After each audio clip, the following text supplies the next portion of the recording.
Great, perfect. Well, thank you very much, Steve and Cheryl, for that much too generous introduction. If my late mother were here, being my mother, she would believe every word of it. If my late father were here, being a realist, he would probably wonder who you were talking about. But introductions of that sort remind me of the small boy who fell headfirst into a barrel of molasses. And when they pulled him out, he licked some of the molasses from his face and said, "Lord, make my tongue adequate to this occasion." Well, actually, this is not my night for humor, and I'm not a match for either Stephen or George. So I'm not even going to try to be funny. Except my first line, and that's after this wonderful banquet, I think that I have exceeded the feed limit. Bad humor, you better believe it. I wish that I were in a mood for good humor, but I'm not. We are hell-bent in the direction of destroying our planet, and frankly, we appear to be doing very little about it. Decades ago, visitors from other planets warned us about where we were headed and offered to help. But instead, we, or at least some of us, interpreted their visits as a threat and decided to shoot first and ask questions after. The inevitable result was that some of our planes were lost, but how many were due to retaliation and how many were as a result of our own stupidity is a moot point.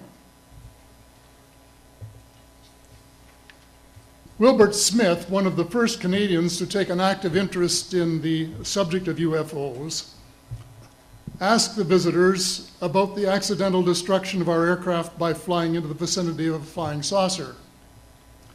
The response, and this is Wilbur's words, "We were informed that although a few of our aircraft had come to an unfortunate end by what they considered the colossal stupidity of our pilots, they were now taking corrective measures to avoid our aircraft.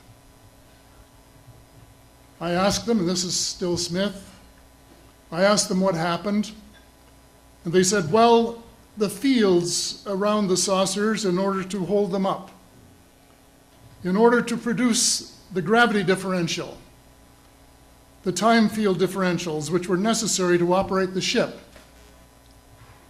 These sometimes produced field combinations which reduced the strength of materials to the point where they were no longer strong enough to carry the loads that the materials were expected to carry." Now, as we know, aircraft, particularly the military type, are built with a rather small factor of safety. And in these regions of reduced binding, the materials are no longer strong enough to carry the load, and the craft simply comes apart. When I read that, I was reminded of the late, great soprano Lily Pons, who used to smash crystal goblets with her high C. She would direct the sound at them, and something in the sound waves would change the structure of the glass, and it would fly apart. Well, this didn't satisfy our military chiefs, who must have thought that it was more important to secure American nuclear superiority, even though using it would result in the annihilation of us all, than to take the hint and start moving the planet back from the brink of global disaster. They, the military, must have been and still are so paranoid that they feel it necessary to use the visitors' technology to fight them off, rather than welcome them as partners in development, though they may have seconded a few renegades to assist them in what can best be viewed as diabolical developments. Stephen has said that talking about UFOs is passé, and that we should be talking or limiting our talk to exopolitics. Well, Stephen, I agree with you in theory, but in reality we have a problem when official US policy insists that UFOs don't exist. The veil of secrecy must be lifted, and it has to be lifted now, before it is too late.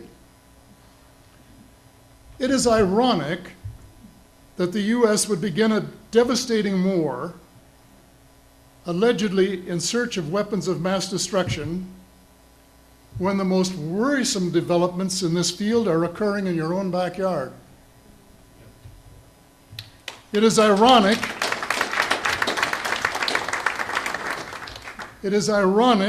that the US should be fighting monstrously expensive wars in Iraq and Afghanistan, allegedly to bring democracy to those two countries, when it itself can no longer legitimately claim to be called a democracy, when trillions, and I mean thousands of billions of dollars, have been spent on projects about which both the Congress and the Commander-in-Chief have been kept deliberately in the dark.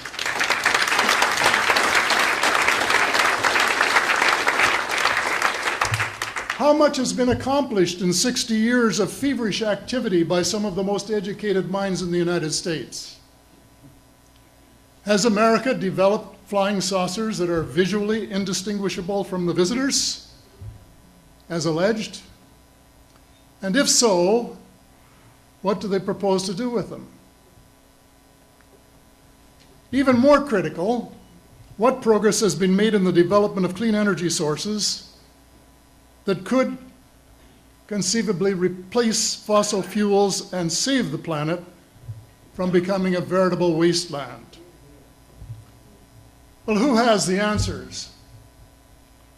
Someone does, but apparently they aren't telling either secretaries of defense or presidents because they don't have, quote, a need to know. In a story told by Dr. Stephen Greer, President Clinton was asked a question by White House reporter Sarah McClendon about why he didn't do something about disclosure. And Clinton replied, "Sarah, there's a government inside the government, and I don't control it." Excuse me, doesn't the Commander-in-Chief and the person who allegedly has their finger on the nuclear trigger have a right to know what his subordinates are doing? The people of the United States who have paid the bills have the right to know. The people of the world demand to know because it is our descendants too whose lives are in mortal danger. It is time for the people of the United States to launch a new war against the evil of lies, deceit, and darkness, and go all out to win the victory of truth and transparency and light. Thank you.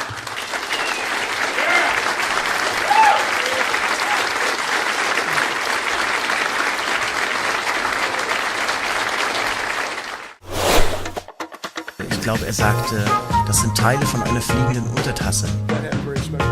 Und das klang sehr bedeutsam für mich. Ich wusste zwar nicht, was eine fliegende Untertasse war, aber mir war klar, dass es etwas ganz Besonderes war.